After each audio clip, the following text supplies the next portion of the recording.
Hoje, o papo é sobre atividades na educação infantil.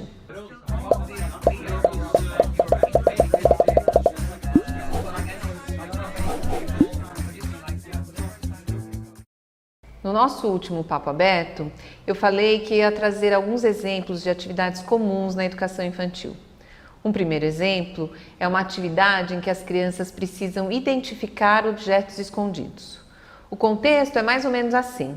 O Saci, Pererê, é muito danado e faz muitas travessuras. Ele escondeu 7 objetos que você precisa ajudar a procurar. Faça um círculo em volta do objeto encontrado. E aí aparece uma imagem de uma casa com uma árvore na frente, que é essa imagem que vocês vão ver aí no vídeo. Eu me pergunto, quanto tempo uma criança leva para fazer isso? Outra pergunta é, qual é o significado de escondido?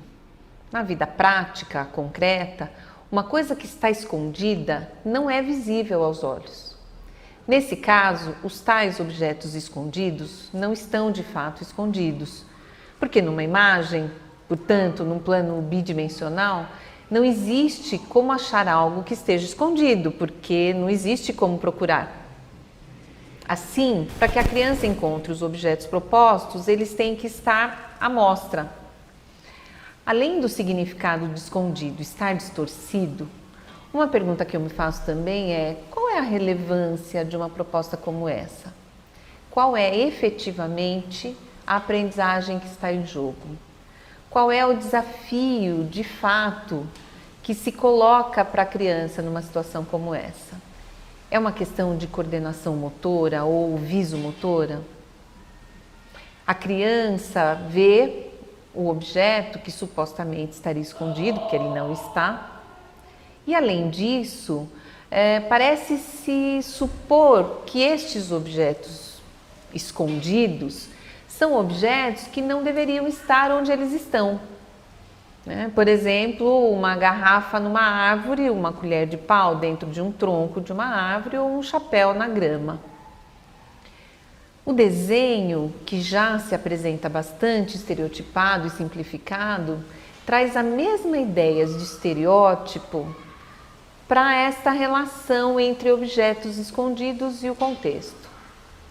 A garrafa na árvore não podia ser um jeito de enfeitar a árvore? O chapéu não poderia ter caído da cabeça de alguém e acabar ficando por lá?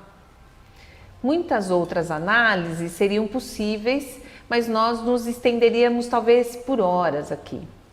A minha intenção é apenas propor uma reflexão, mesmo que breve, que nos provoque a perceber que algumas coisas não são muito compatíveis com o modo pelo qual as crianças aprendem e nem com a relevância do que se pode aprender.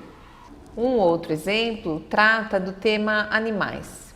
A atividade tem como título Conhecendo os Animais. A abertura do tema tem o seguinte texto: Você conhece muitos animais? Se sim, quais? Já percebeu quantos animais estão no ambiente em que vivemos? Já notou como eles são? Pequenos, grandes, estranhos, bonitos, engraçados, voam, andam, nadam ou rastejam? Eles fazem parte do planeta em que vivemos e merecem o nosso respeito e devem ser preservados. Chegou a hora de conhecê-los melhor. Bem, aí a gente passa a um outro capítulo que fala sobre animais noturnos.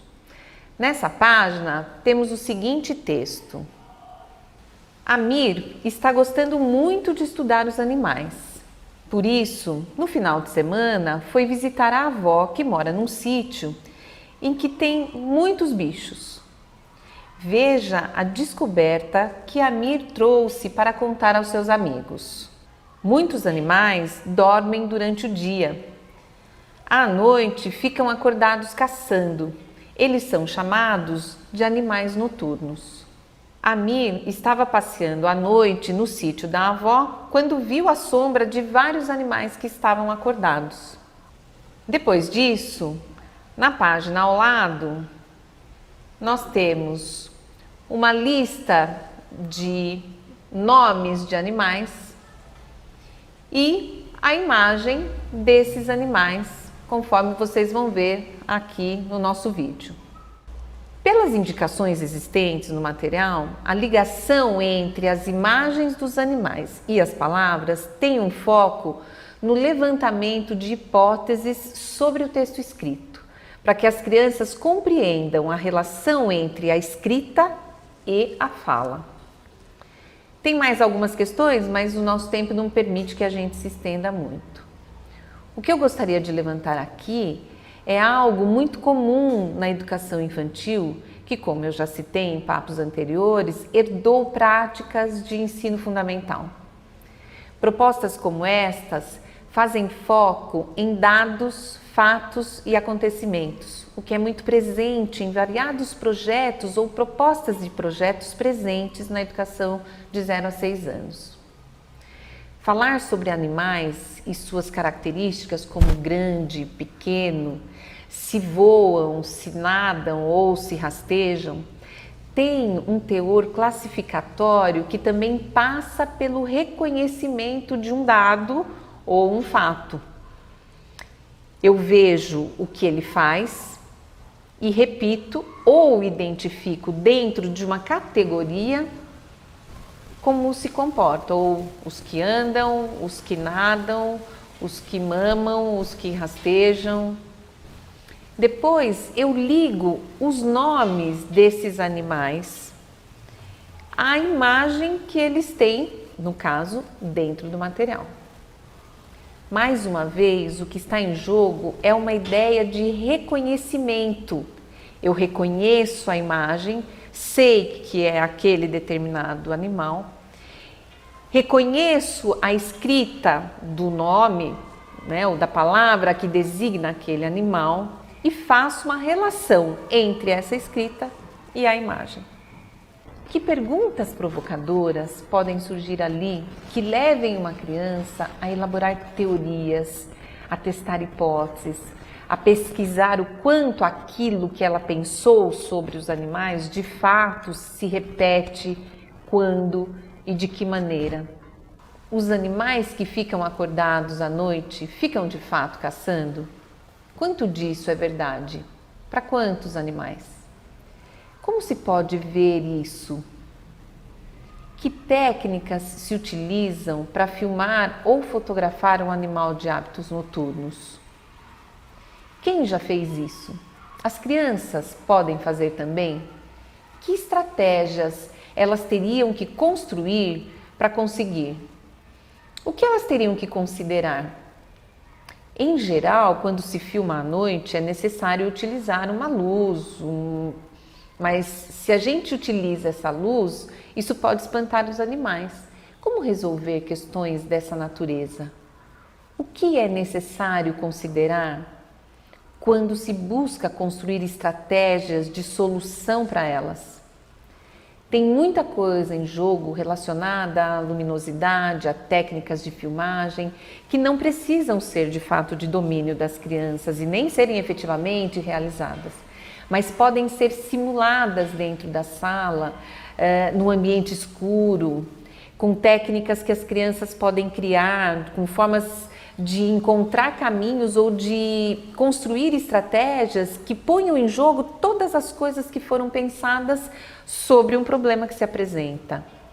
Enfim, colocar problemas mais verdadeiros, com situações mais instigantes e menos relacionadas à identificação passiva e reconhecimento de dados é mais pertinente a crianças pequenas que estão investigando a vida e os fenômenos que podem estar concretamente presentes em suas pesquisas, porque as provocam a viver as variáveis presentes no contexto de maneira articulada para buscar soluções para as interrogações que se apresentam.